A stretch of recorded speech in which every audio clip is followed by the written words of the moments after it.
You think you know your friends. You think a birthday surprise is safe.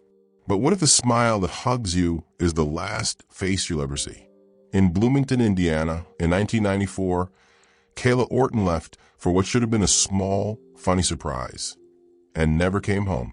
15 years later, detectives dusted off a case everyone had written off and found two ordinary pieces of evidence: a pair of shoes and a delicate neck chain. Those objects reopened an old wound, led to two arrests, and forced the town to ask the question no one wanted to hear. How well did we ever know the people closest to us? This is the story of the Indiana 1994 cold case solved, and the truth that shocked the community. Before we dive deeper, take a second to subscribe to Calis-Crime Vault and smash the like button. It's much appreciated, and keep these stories coming your way. Drop your state in the comments below, and let me know where you're watching from. The summer of 1994 had a smell: cut grass, cheap sunscreen, the diesel shadow of vans that rolled in and out of Bloomington for concerts and university moves. Kayla Orton loved the texture of life, the edges of small-town routines, and the wide, sudden brightness of parties. She lived in a second-floor walk-up off Kirkwood Avenue, worked as a barista at a little cafe that stayed open late during campus weeks, and loved, above all, the ritual of birthdays. She marked them loudly with confetti and bad cake, because to Kayla they were promises to be celebrated like small rescues from the ordinary. On the night she turned 24, she texted three friends, two of them, Hannah Rivers and Tessa Monroe, would become the axis of this story, saying she was up for something low-key. Hannah and Tessa, both in their mid-20s and known to Kayla since high school, had grown close in ways that felt comfortable and dangerous. Gossip shared apartments, inside jokes punctuated by an addictive blend of affection and competition. That night, they planned what they later called a surprise ride, a prank that would be funny and harmless, a quick detour, a late-night drive through the illuminated campus, a stop at a convenience store for cake and cheap candles. The surprise went wrong in a way no one could have anticipated. The details of those hours are the parts people in town whispered about for years. Half-confessed memories. Rumors spread like a rash. The police report from July 1994 was sober and sparse. Kayla's body was found near a back road outside town. Her death was violent, the report said, and the initial investigation pointed to no stranger's weapon, no stranger's footsteps. There were questions stamped into every line. Who had been with her last? Why did no one call for help? What had started as a prank and ended in an unthinkable tragedy? From the very beginning, the police had suspects. Those who were last with Kayla. Hannah and Tessa were interviewed. They provided alibis that sounded plausible, an argument about timing, a story of being at a party and then driving Kayla to meet someone else. But the evidence in 1994 was thin. Forensics were limited. The lab prioritized other cases. Witness memories frayed. A community that loved Kayla wanted answers. But what the town got at first was silence. At Kayla's funeral, the pews were full. Her mother, Marion Orton, spoke softly about Kayla's laugh and her tendency to light up any room. The people left flowers and notes, but none of those small consolations replaced a timeline, a motive, and explanation. The case slipped into the municipal file drawers labeled unsolved, the yellowing stack of cold folders that towns keep because they don't know what else to do with their pain. Years passed. Hannah and Tessa stayed in Bloomington for a while, then drifted, as people do: new apartments, new partners, new lives layered over the same old memories. Rumors circulated in diner booths and barstool corners that they had argued with Kayla, that there had been an accident, that one or both had panicked and left. Rumors have a life of their own, and in small towns they can become stand-ins for evidence. For Kayla's family, each rumor was a fresh knife. For Hannah and Tessa, the whispers were a chain they couldn't quite remove. Investigations in the 1990s lacked the reach they would later gain. DNA databases were young, Digital footprints were non-existent. Cold cases stayed cold because the tools to reopen them were only beginning to exist. Detectives worked overtime on open cases, while cold ones gathered dust.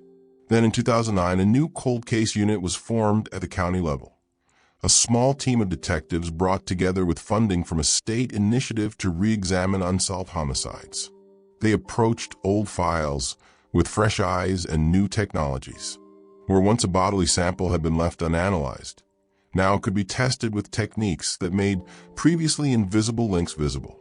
In Kayla's file were photographs, a brief list of interviews, and a worn evidence bag that had, years earlier, been cataloged and shelved. It contained a pair of battered ballet flats and a slender gold chain with a tiny heart pendant, items collected at the time but never fully traced. When Detective Luis Ramirez from the cold case unit opened that evidence bag, he felt the weight of years. These were not just objects. They were the remains of a life, small things that made sense in a particular set of hands. He carried them back to the lab and asked for a thorough review. What forensic science revealed surprised no one more than the lab technicians. The ballet flats had traces, fibers, soil, and a faint adhesive residue that tied them to a model sold in a local Bloomington boutique popular in the mid-1990s. The chain, under magnification, had tiny inscriptions worn nearly smooth but still legible under high resolution, initials, and a partial phone number. The initials matched a pattern that returned the lab technician to Hannah Rivers' name in an interview transcript from 1994, where Hannah had mentioned giving Kayla a little heart chain for her birthday. The partial phone number, when traced through archived phone directories and online records, returned to a number registered to an address once shared by Hannah and Tessa. That trace, so small it seemed ridiculous once explained, was a hinge that reopened everything. Detective Ramirez and his team moved quietly, understanding that only the evidence could carry them forward with integrity. Their arrests were not cinematic. They were the product of methodical work, re-interviews, subpoenas for old phone records that had been archived on microfilm, new forensic tests confirming the chain's linkage to a gift, and finally witness accounts that, when combined, gave the detectives probable cause. In the spring of 2010, Hannah Rivers and Tessa Monroe were arrested and charged in connection with Kayla Orton's death. Bloomington awoke to the news with a slow, shocked hush. Newspapers splashed faces on their front pages. Television vans gathered at the courthouse steps. For Marianne Orton, the arrest felt like both vindication and cruelty.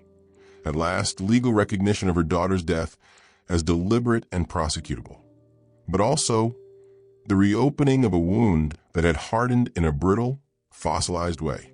Families of the accused protested their loved one's innocence. Old friends told stories of kindness and care. The town salons and grocery aisles were suddenly full of people weighing rumors and facts and asking, again, what had happened that night. In the courtroom, the prosecution laid out a narrative stitched from the old files and the new evidence. They emphasized the chain and the shoes, and the ways small traces of physical evidence had been ignored or missed in the first sweep of the investigation. They called to the stand forensic experts who testified about the chain's metallurgy. The patterning of were consistent with being worn and gifted, and the match to a cataloged small design that the lab had documented. They called friends who remembered arguments that seemed innocent at the time but now read like stitches in a larger, darker seam. The defense painted a very different picture. Hannah's attorney spoke about the fallibility of memory, about the way young people's actions are often misread in the fog of grief. He argued that the chain and shoes, while connected to Kayla, did not prove murderous intent.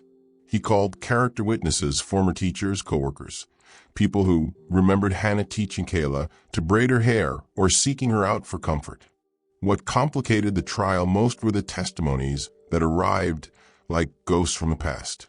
One witness, an older woman named Joyce Fletcher, who owned the boutique where the flats had been purchased, testified that she remembered a purchase made by two young women in July 1994, Hannah and Tessa, who seemed anxious that night, as if they wanted to get out of the store quickly. She could not place the reason for the urgency, but remembered the specific style because it was not a common cut.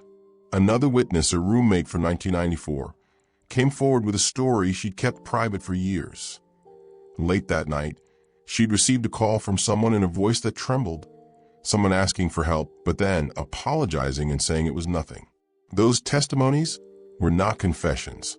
They were, however, enough to place Hannah and Tessa in the orbit of the events and to push the jury to consider the possibility that the surprise had escalated, that the prank had crossed a line into panic and, ultimately, violence. When the prosecution called in a new twist, a woman named Carla Fisher, who said she had been driving along the back road years earlier and had seen a small, dark sedan pulled to the side with two figures standing beside it. Everyone leaned forward. Carla's memory had sharpened over time. She had come forward after seeing a true crime post on a blog that remembered Kayla's case. But memory is a tricky thing. The defense hammered on details on the passage of time, on the certainty of what numbers and faces could mean 2 decades later. Perhaps the most wrenching testimony came not from those who were accused, but from Kayla's mother. Marianne spoke plainly, voice brittle with a decade and a half of grief. She described Kayla's diffident kindness, her way of remembering birthdays with a handwritten card, the way she would call at midnight with a silly joke. Marianne did not ask for vengeance. She asked for truth. "I want to know what happened to my daughter," she said. "I want the story told right." At the trial's heart was the question the detectives had spent years trying to answer. Was Kayla's death the result of an accident laced with panic, or of something else entirely? The prosecution argued that Hannah and Tessa had intended a prank that went too far, perhaps an accidental choke, a fall, or an escalation during roughhousing, and that in panic they had left Kayla where she lay, making choices in fear that became criminal in consequence. The defense suggested that other possibilities had not been ruled out. A different assailant, a random act of violence, or a tragic accident involving no malice at all. Legal strategy aside, what hung over the trial, and would continue to hang over the town, was the human calculus of accountability.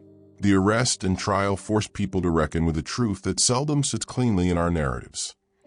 Two friends can be both beloved and culpable. A small mistake can have the permanence of a verdict. Grief and suspicion can cohabit a community's memory for years. Outside the courtroom, social life changed. Old texts between Kayla, Hannah, and Tessa were pulled into the spotlight. Friends who once defended the accused now spoke of oddities they had observed. Arguments that started over petty things and ended with a silence that stretched months. Online message boards, then nascent, lit up with debates about culpability and how justice can be delayed by years, yet still arrive like an unwieldy wave. Then came the confessions and the contradictions that made the story messy in the most human way. One evening, during a recess in the trial, Tessa broke. In an unguarded moment, captured by a courtroom sketch artist and a whispering reporter, she walked into the hallway and told a reporter that there had been a moment that night when things got out of hand, when Kayla began to cough after a prank went wrong and they both panicked. Tessa's off-the-record statement would later be allowed as a spontaneous utterance in court by the judge, a ruling the prosecution lobbied for and the defense fought. Hannah maintained a steadier public posture. She spoke to reporters through attorneys, offering condolences and saying nothing about the moment that had become the nucleus of the case. The confessions the public heard were not neat or absolute. In a recorded interview that surfaced during the trial, an interview taken in 2003 when a local journalist had been pursuing the story, Hannah admitted to feeling guilt and fear about that night, but she stopped short of admitting intent or an explicit action that would directly cause Kayla's death. Tessa, by contrast, gave inconsistent statements over the years. Sometimes she remembered the night as a blur, sometimes as a slow, crushing clarity. Those inconsistencies were the defense's lifeline and the prosecution's sword. The jury listened to every nuance, every off note a voice on the stand. They had to weigh the possibility that two young women, in a bind of shame and fear, had made a choice that led to Kayla's death, or that the chain of evidence, while suggestive, did not prove beyond a reasonable doubt that murder had occurred. The verdict would hinge on whether the jury believed the combination of physical evidence and human testimony pointed to a crime of omission, leaving Kayla in a moment of crisis, or to a crime of commission. When the verdict came, the courtroom held its breath. The decision was mixed, complicated, and it left the town further along a jagged road than before. One defendant was convicted of a lesser homicide charge, criminally negligent homicide, while the other was acquitted on the more serious counts, but convicted of obstruction for lying to authorities about that night. The split verdicts were a mirror of the ambiguities that had followed the case for years. Some things could be proven, others could not. For Mary Orton, the verdicts were both bitter and partial solace. She felt vindicated that the case had been taken seriously enough to lead to convictions, but she also felt, like many who have loved someone taken in violence, that justice is not a neat substitute for the presence of the person who is gone. In interviews after the trial, she spoke about Kayla's lost mornings and the way a birthday cake sits untouched now, objects that indict the small, banal losses left behind by legal closure. After the courtroom theater dimmed, the life stories of those involved continued in quieter, more complicated ways. Hannah and Tessa served their sentences with public letters between them, and the community read as apologetic and defensive by turns. The town's older residents told the story more coolly now, with an almost anthropological detachment. How communities construct the stories they need to survive, and how they, in turn, are remade by the truths that finally emerge. But the story did not end the verdict. In the months after the trial, a new layer peeled away. A local journalist named Aaron Blake, who had followed the case since the arrests, published an extended piece exploring unanswered questions. His reporting found inconsistencies in police log entries from 1994, pages that had been transcribed with different timestamps across copies of the file. When the cold case unit re-examined these transcripts, they discovered an omission. A report from a transient man who had said he was in the area and had seen a vehicle that matched descriptions but had not been properly followed up. That man, who had returned to town years later for treatment and had since died, had given a description that was not an exact match to Hannah or Tessa, but was consistent with someone who'd been passing through. The discovery reopened old arguments. Did the detectives in 1994 miss someone? Had the haste of a small town to close the case with familiar faces blinded them to less comfortable possibilities? Or was the transient man simply one more footnote in a story otherwise centered on those who had been closest to Kayla? This is where the cliffhanger sits. On the afternoon, a second review was ordered into the original investigation. A box was found in the county archive that had been mislabeled, its contents never properly cataloged. Inside it were photographs of the back road taken in 1994 from different vantage points, and one of those photographs contained, when enhanced with modern imaging software, what looked like a third shoe different from the ballet flats, but consistent with a man's boot, lying a short distance from where Kayla was found. The photograph had been overlooked because it was out of focus and because no one in 1994 had then had the tools to tease detail out of the grain. Detective Ramirez, the man who had reopened Kayla's file, looked at that image and felt the hair on his arms rise.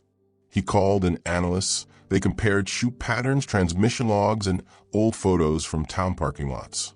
The new search would not erase the verdicts or the guilty pleas of the people already tried, but it opened the possibility that Kayla's death had more players, or at least more messy, incomplete truths, than any single trial could account for. For Mary Orton, the new photograph was both a curse and a gift. It suggested that the story she had finally managed to coax into public light still had shadows. For the town, it meant reopening old divisions again. Some residents said the new evidence was proof that investigators in 1994 had been negligent. Others saw it as a final proving stroke that vindicated the verdicts by showing complexity rather than malintent. For Hannah and Tessa, neither of whom lived the same lives they had before the arrests, the photograph was a reminder that their past would always be a public commodity.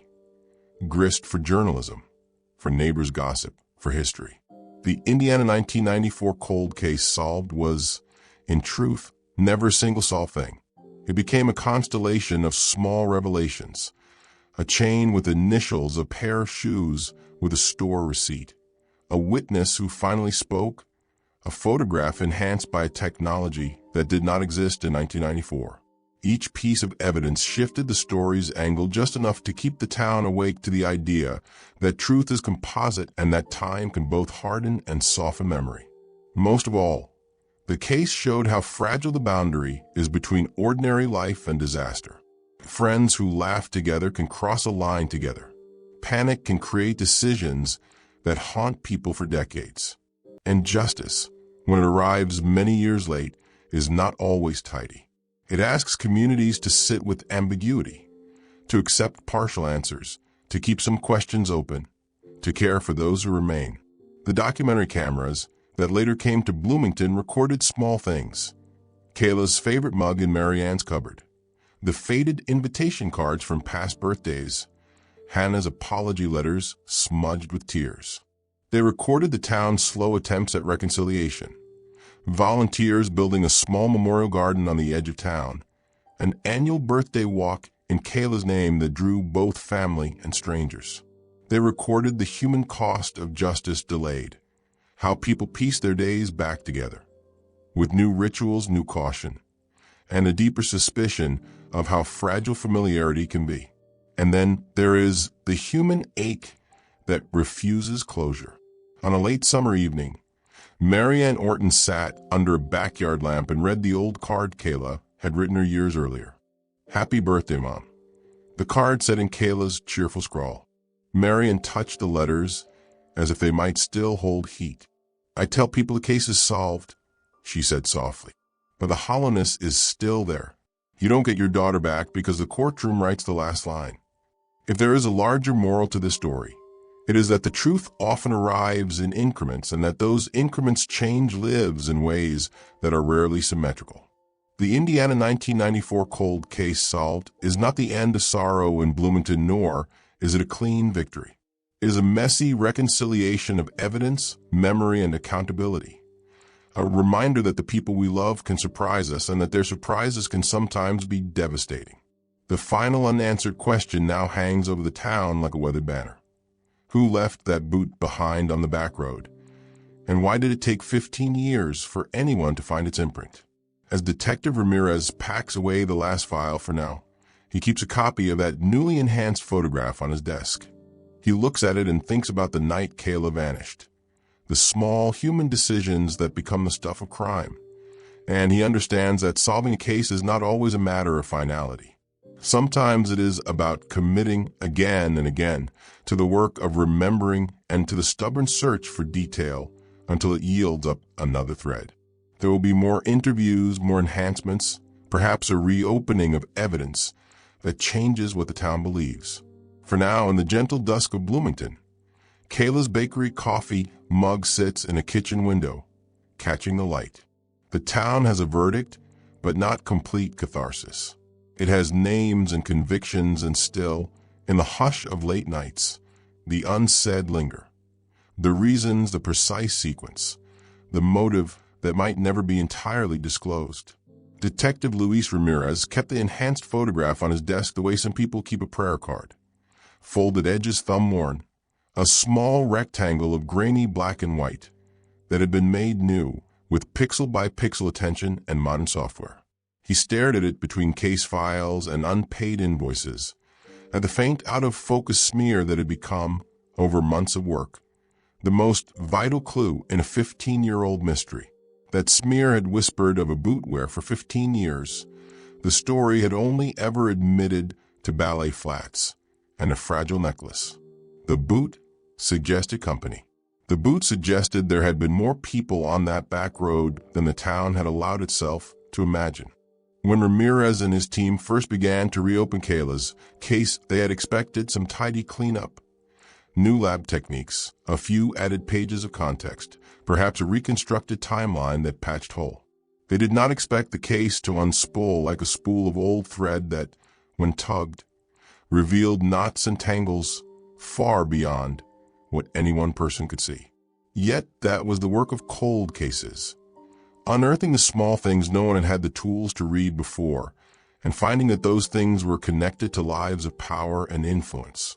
The boot in the photograph led to a boot in the real world. Forensic tread analysis, combined with a local shopkeeper's memory and a ledger found at a now-closed outfitter store, pointed to a specific make and rare model popular among outdoorsmen in the early 1990s. The ledger indicated that one pair had been purchased on a rainy Thursday in July 1994. The name on the receipt, when Ramirez followed the paper trail through deeds and donation records, matched a man whose face the town framed in plaques. Arthur Lang, philanthropist, arts benefactor. The man who had put his name on the library wing and who had quietly been a powerhouse in county fundraisers for decades. Arthur Lang's immaculate public profile was a study in small-town myth-making. He'd grown a family construction business into a network of properties and investments, and his name was on the scholarships that had helped generations of Bloomington kids attend the university. He had been photographed with politicians and in press shots with smiling children. Lang's biography was a string of gave and supported and donated. Few imagined his name tangled in the underside of a cold case murder. Ramirez did not rush to a narrative. He moved like the man he was trained to be, methodical, patient, insisting that proof be its own scaffolding. But the coincidence of the boot purchase with other trace evidence began to feel less coincidental by the week. The chain that had once been dismissed as simply an accessory, so easily explained as a small gift, now bore, under a recent swab, a faint male DNA profile that had not been in the national database in 2010. Now, with expanded genealogical methods that respected privacy rules, but used distant relatives' profiles to triangulate possible family trees, the lab returned a match in the form of a likely great-nephew of Arthur Lang. That match was not a direct hit. It was the kind of genetic breadcrumb that invites more work rather than answers. Ramirez's team engaged a genealogist, an expert in turning family trees into investigators' maps. They built out Lang's relatives, cross-referenced property records and employment histories, and found overlapping threads that could not be dismissed. Employees at Lang's estate who remembered Kayla visiting for a community event in July 1994. Two young women on payroll in the mid-1990s who had been almost constantly in Lang's orbit. Hannah and Tessa among them, employed as part-time event staff, and a series of donations from Lang to the county that, when paired with contemporaneous memos from the prosecutor's office, suggested preferential treatment. Privilege has a slow erosion. It doesn't overturn logic, so much as nudge it aside. At first, Lang's involvement looked like the kind of bruised intersection of philanthropy and influence that small towns tend to tolerate. Favors granted, problems smoothed. But Ramirez felt the prickling in his neck that signals a line about to be crossed. He and his team widened the net. Phone records, travel logs, photographs, maintenance bills for the Lang property that placed vehicles near the back road in question. Each document, innocuous in isolation, assembled into a pattern that pulsed with implication. Aaron Blake, the journalist who had been dogging the case, smelled the change in the wind. His reporting had done more than report events. It had helped reframe what people would allow themselves to think. Where once the town had accepted the story of prank gone wrong and two friends who'd panicked, Blake's pieces began to show how influence could bend institutional inertia into a long, protective arc. He published an exposé that traced donations from Lang to county officials and connected those donations to decisions that had, in 1994, suppressed certain lines of inquiry. An internal memo, years later obtained through a Freedom of Information Act request, mentioned sensitive donors, and recommended discretion, in a way that left the county prosecutor's fingerprints on decisions not to pursue leads rigorously. Confronting a living legend is an awkward thing. Lang, when served with subpoenas and then questioned, presented the public persona in person. Charming, careful, the edges of his smile practiced. He denied ever being on that back road. He denied knowing the details. He said he had given money to the county because he believed in its institutions. Yet the ledger, the boot purchase, the partial DNA and eyewitness accounts formed a wedge that would not be levered out with niceties. 2 elderly staff members from Lang's estate, one of whom had retired and the other who still came to Lang's garden parties, told Detective Ramirez about the summer of 1994 with a kind of guilt that had been simmering. They remembered preparation for a surprise birthday event organized by Lang for a small circle of. Ramirez named the women, Hannah and Tessa among them. The testimonies did not point to malice on the record of Lang's commemorative dinners. They pointed instead to a relationship dynamic that had been off the books. Lang as provider and patron. The women as favored aides who were moved in and out of the party's curated scenes. Those who cared for Lang's spreadsheets and property records spoke about the man's insistence on control, on the way he liked moments staged and scenes set. He liked to orchestrate, one said, to be the one to surprise people. It was a turn of phrase that, months later, would be repeated by a witness who had seen Lang's car near the back road on that night. Hannah and Tessa's earlier convictions had been partially built on the physical evidence and on testimonies that placed them at critical points. But if Lang had been present, if he had orchestrated an event that night, then the legal picture framed differently. The question shifted from sole culpability to facilitated culpability. Did someone in power set a scene they did not intend would end in death? Were Hannah and Tessa, the young, expendable hands that cleaned up a mess they did not understand?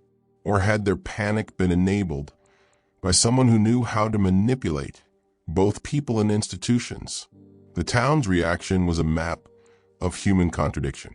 People who had grown up with Lang's generosity felt bewildered, then defensive, then betrayed. The annual concerts he funded suddenly felt shaded, as if the music carried other undertows. At the library, bookmarks went missing. At the church where Lang had funded stained glass windows, parishioners argued in whispers about the scale of influence and whether charity could be conditional.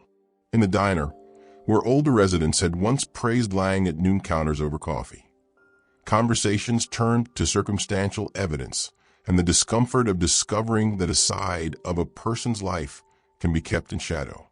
Ramirez's team, mindful of the legal tightrope, kept building the case.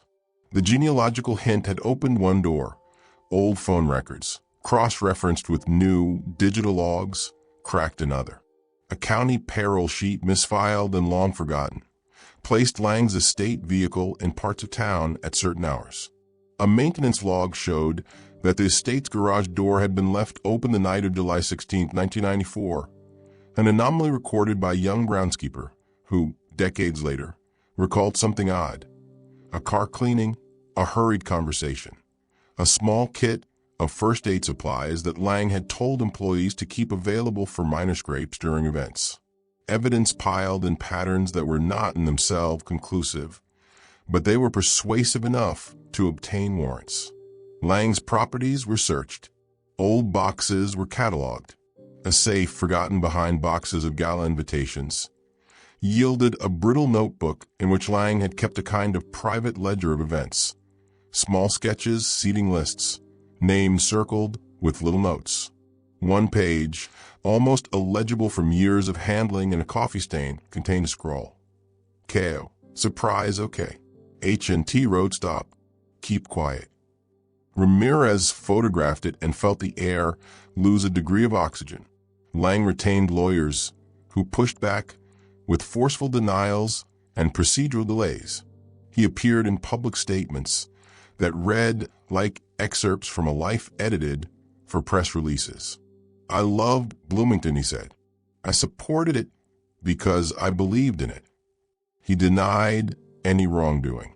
Kayla Orton, watching this man whose plaque hung in the library, felt the old ache widen into something ferociously cold. She had made her peace with partial justice. The idea that someone else had played puppet master across her daughter's last hours, and that power had been used to shield that story, was a cruelty that bent her resolve into steel. Public pressure mounted. The county prosecutor, who had once accepted Lang's donations and been photographed beside him at ribbon cuttings, faced calls to recuse himself from oversight of the reinvestigation. Eventually, after an ethics review and public outcry, special prosecutors were appointed from outside the county. It was a sign that institutions could be corrected, though the correction was, to many, belated. Hannah and Tessa were interviewed again, this time not as defendants in an old case, but as witnesses in a larger scheme. Their testimonies were heart-rending in an understated way. Hannah spoke softly about a dynamic that had been difficult to name when she was young, feeling flattered by attention and obligations to a man who had handed out favors and small opportunities. "You don't start by thinking you owe someone your life," she said in a deposition. "You start by thinking you can trust someone who gives you work and listens." Tessa's memories were more jagged, punctuated by denials and clarifications. "I remember being terrified. I remember the car. I remember the way the road smelled, the heat and the dust. I remember being asked to keep quiet." The tone in their voices was not of inquiry, but of exhaustion.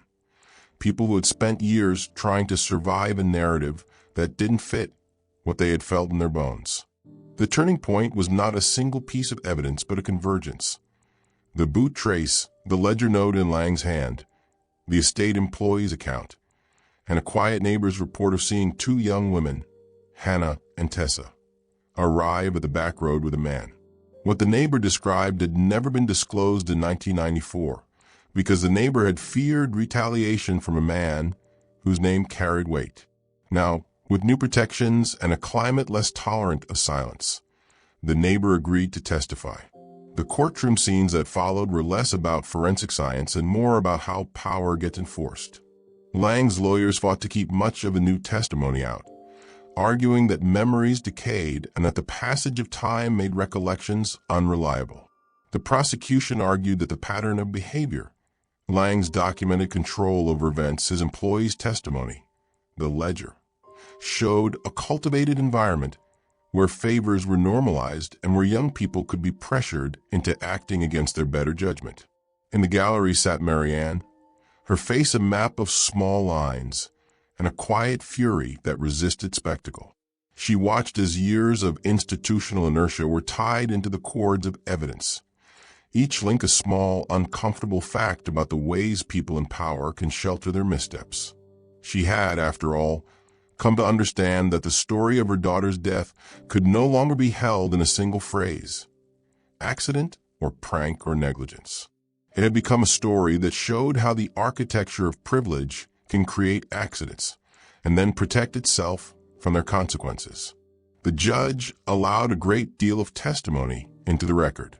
There were moments in the trial that felt almost private, witnesses collapsing in the hallway while recounting their memory of that night, attorneys whispering over stacks of files, Lang making short, controlled statements to the press. The prosecution's narrative culminated in a careful, surgical case that argued not that Lang had physically harmed Kayla himself, but that he had engineered a situation that put Kayla at risk, and that when things went wrong, he used influence to steer the investigation away from himself and toward easy targets. Lang's defense painted a different picture, of generosity misinterpreted, of a man whose social choreography had been mistaken for manipulation. They argued that he had never met Kayla in an intimate context, that he had no reason to be on that back road, and that the presence of his vehicle could be explained by a delivery he'd made earlier that week. But the ledger and the employee testimonies were blunt instruments against these explanations. Then an unexpected twist arrived, not from the prosecution, but from the old prosecutor's office itself. A former assistant district attorney, retired and living outside the county, asked for an investigative meeting. She was not motivated by loyalty to Lang, but by a job's conscience. She produced an envelope she'd kept for 16 years. An envelope that contained a photocopy of an internal memo she had never delivered. It named a senior county official. Now, disturbingly, the same man who had signed off on the original investigation's final report and suggested that reputational risk be considered when allocating investigative resources. The former assistant, her hands trembling, told Ramirez and the special prosecutors that she had felt then that the memo was improper and that she had pocketed a copy out of fear for her job. It looked in the public eye like a small, bureaucratic betrayal. In private, it felt like the axis of accountability tipping. It became clear to many that the case had not only illnesses of evidence, but an institutional sickness, a system that learned which persons were protected and which could be left exposed. Lang's trial ended without a definitive criminal conviction on homicide-related charges. The state could not, prosecutors admitted quietly afterward, tie Lang to the physical act that ended Kayla's life beyond a reasonable doubt. There were convictions, however, for obstruction of justice and for tampering with evidence, charges that carried the message that power had been used to obscure truth. Those convictions landed awkwardly in the public mind, a kind of partial justice that left mouths open and questions still echoing. Then came a thing that changed the whole texture of the town. A sealed letter discovered not in a safe, but in a box of Lang's personal papers that one of his lawyers had failed to retrieve in a final purge. The letter was addressed not to the court, but to the people of Bloomington, and had been written in Lang's hand in the winter months after his 72nd birthday. In it, Lang wrote a narrative that was candid in a way his public statements had never been. He admitted to orchestrating surprise events, to enjoying the small authority they gave him, and to being present on the back road the night Kayla died. He did not, in the letter, write the details of what had happened to cause Kayla's death. He offered instead a valley of excuses and a confession wrapped in rationalization. "I did not mean for anyone to be hurt," he wrote. "I never meant to engineer such pain, but I allowed circumstances to be arranged where my will and the will of others met and produced harm." It was a letter that read like a kind of penitence monologue. It did not help Marianne find closure. It did not, in legal terms, give prosecutors a new solid ground for homicide charges. It did, however, function as a moral document that shifted the town's understanding of itself. Here was the man's own voice, admitting presence and proximity and a culpability that could not be cleansed by philanthropy. And yet the story kept slithering into new darkness. Weeks after Lang's letter became public, someone in the county clerk's office found a stack of original 1,994 photographs, Polaroids taken by an officer on the night of the initial investigation, but never entered into evidence. One of those photographs, when held to the light, contained a detail no one had noticed before. Across the top edge, half hidden in the frame, was a license plate number that belonged to a municipal vehicle, a county VIN used by the sheriff's office. The sheriff at the time of the original investigation had been Wallace Delano, a man who had now been retired for years and had since become a successful local businessman and, more contentiously, a candidate for state office. The discovery of a municipal license plate in a private evidentiary photograph was a combustible thing. The sheriff's vehicle had not been logged as present in the official report. Delano, when questioned, grew pale and defensive. He said he had been on duty that night, that he had followed a lead to another part of county roads, and that any error in reporting had been an administrative oversight. The new searches, however, found that Delano's logbook had been altered. The entries that could have placed him at the back road that night were missing or crossed out in a way that suggested deliberate tampering. The implication, one that slid across the town's sense of itself like a cold wind, was that the very people charged with investigating a death had shaped a narrative that protected certain interests. Delano's name, once associated with safety and hard work, became associated with suppression. The town that had once trusted its sheriff to be the keeper of order now had to reckon with the possibility that the keeper had been keeping something else. When prosecutors moved to indict Delano on charges related to evidence tampering and obstruction, the town fractured in a visible way. Supporters of the sheriff insisted he had been a product of his era, a man whose logs had been messy but whose intentions were honorable. Others, especially younger residents and those touched personally by the case, demanded that the law apply equally. Mary Ann watched the hearings with a mix of exhaustion and a fierce clarity. She had wanted the truth harder than any of the theatrical absolutes the town had offered. The final, chilling act came unexpectedly. As the indictment was read and Delano prepared to surrender himself to authorities, a local pastor received a package at the church office, addressed in a hand that was not his. Inside it were two things: a small Polaroid photograph of Kayla, alive, laughing, taken after midnight on a summer night, and an audio cassette, a medium that felt relic-like and therefore, in its way, more trustworthy to some. The photograph showed Kayla sitting in the back of a car, hair mussed, wearing that same small heart chain. The cassette, when someone finally found a player to spin it, contained a recording of voices, indistinct at first, then clearer voices that argued, then panicked, then begged, then a door closing in a hurry. The voices included unmistakably a male voice with a cadence that some who had known him for years identified as Sheriff Delano's. It was not a confession as formal as a courtroom testimony. It was not clean. It was, however, impossible to ignore. The cassette had been recorded on a handheld recorder, the kind people used at parties or in basements. It sounded like a snippet from a night, a piece of the atmosphere. Those who heard it felt an immediate constriction in their chests, grief and recognition, and a biological recoil at hearing a sound that tied a public face to the private ruin of Kayla's last hours. The question of who had mailed the package consumed the next week. The town wondered, was this a final act of vengeance? An anonymous whistle blown out of conscience? Or a deliberate manipulation intended to blow the lid off? The pastor, who had a reputation for discretion, decided not to keep the cassette. He delivered it to the special prosecutors with a note. This belonged to someone who could no longer carry it. The prosecutors treated it as an additional piece of evidence, albeit one that raised legal questions about chain of custody and admissibility. At a press conference called by the newly appointed special prosecutor, the cassette was described with clinical caution.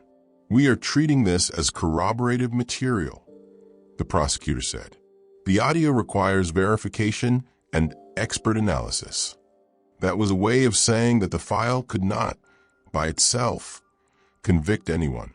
It did say, however, that the fabric of the original investigation was more compromised than many had wanted to believe. Delano was arrested quietly, in the early morning, not in handcuffs, but with calm restraint. The town convulsed in the way towns convulse when their myths are dismantled, at the grocery store, at the coffee shop, at family dinners. Some clung to old loyalties. Others found new voice. Marian watched television news in the small hours and heard neighbors she had known for decades say things they had never said before about fairness and courage. For her, the arrest was less about retribution than about the scale of injustice finally being acknowledged. The legal drama that followed did not offer tidy offices for consolation. Delano's trial, like Lang's, turned on the edges of evidence and the fragility of memory. But the combination of the cassette, the now unexplained omissions in the file, and the pattern of donations and favors that had insulated the powerful was enough to shake the town's sense of itself. Delano's conviction on charges of evidence tampering and official misconduct sent tremors through Bloomington's institutions. He was stripped of honors. His plaques were taken down. His photograph removed from the wall at the sheriff's department.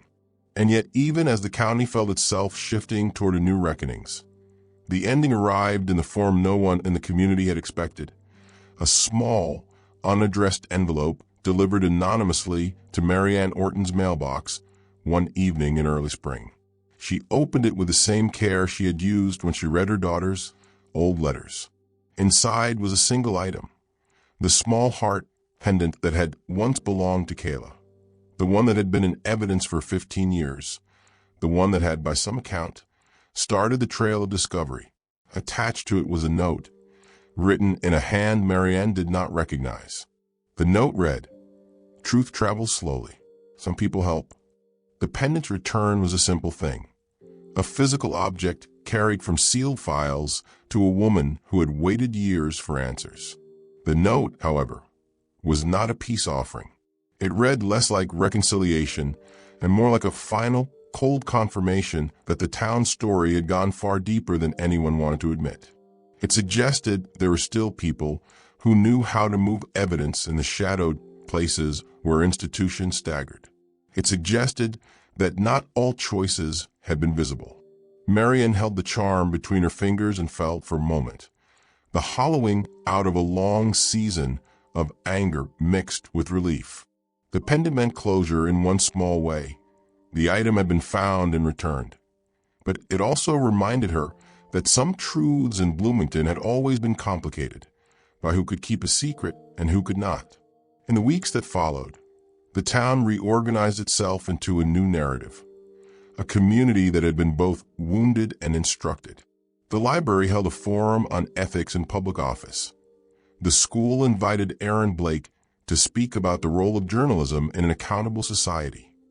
Hannah and Tessa continued to wrestle with a life that had been made public in the most intimate ways. Marianne began to come to terms with the idea that justice can be partial, messy, and delayed, and that people, those who loved and those who did harm, might both contain shades of remorse. And yet the last line of the story, a line that became a small shared fear in Bloomington, was not about conviction or charity. It was about the envelope in Marianne's mailbox, the returned pendant, and the idea that someone had put there. The town asked itself, who else had been complicit in keeping the truth in the dark? Who else had been comfortable enough with the old order to help it stay cloaked? The question threaded through PDA meetings, through coffee shop conversations, through the quiet hours when residents replayed their decisions and wondered what they might have done differently if they had known what they know now. Marianne did not sleep the night she received the pendant. She set the charm on her kitchen table and looked at it as if it were a small, stubborn lighthouse. She imagined Kayla's laugh and the way she had once told jokes into the small of her mother's ear. She thought of the men and women who had been both guardians and guardians of secrets. In the end, Marianne's sense of the town changed less because the arrests had been made and more because the very fabric of the community had been shown to be alterable. Someone could hide things, someone else could reveal them, and each person's choice rippled outward. The final scene, what people retold around their dinner tables and in the State House when reporters traveled with microphones, was the image of a town square on a late afternoon. Leaves powdered the paths. A small crowd had gathered to take down a plaque and replace it with a simple bench engraved with Kayla's name. People spoke carefully. Marianne, standing beside the bench, heard a boy recite a poem about light and loss, and she felt an odd, softening tenderness.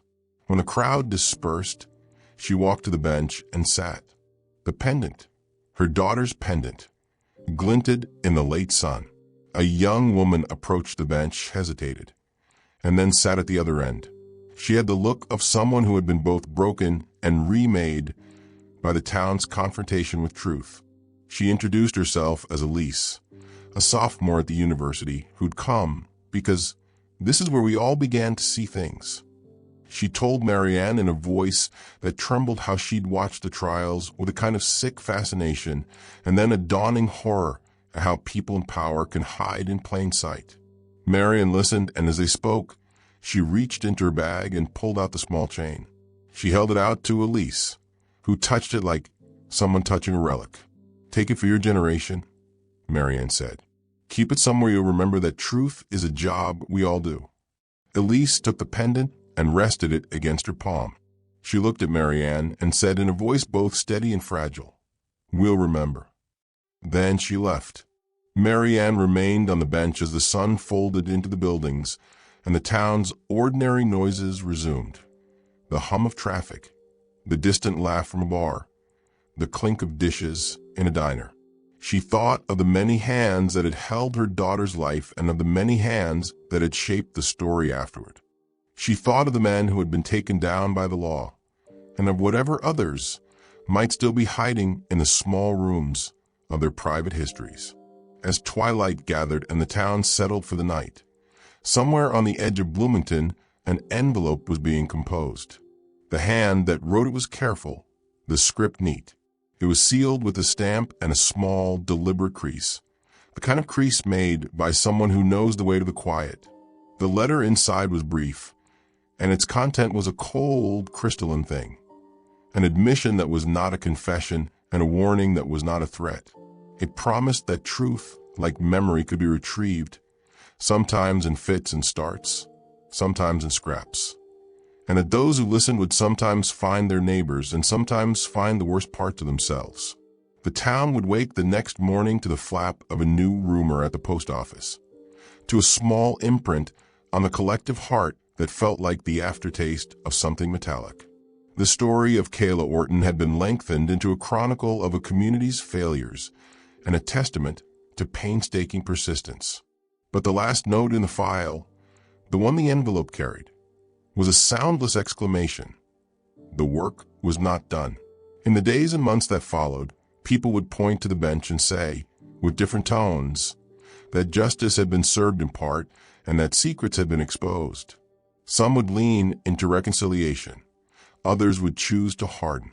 And in late-night conversations and early morning coffees, the question that would not leave them alone would be not who had done it, but why so many had kept quiet. The pendant would sit in Elisa's palm, a small weight against the future, and Mary Ann would learn to breathe around the space Kayla had occupied. The town had been shocked, scandalized, and ultimately altered. The final chilling thought, the one that hummed under the hum of normal life, was that institutions could be reshaped by townspeople who demanded they be. But it was a chilling thought because it carried a warning. Sometimes those institutions fight back, and sometimes the truth arrives late enough that it cannot save a life. Kayla's life could not be returned. What remained was the collective choosing of what to do next with the knowledge they had finally been given. And somewhere, a hand folded another envelope, placed it in a mailbox, and walked away into a night that smelled faintly of rain and possibilities. This ending stunned a town not because it wrapped things up, but because it made them, finally, unable to pretend the past had been tidy.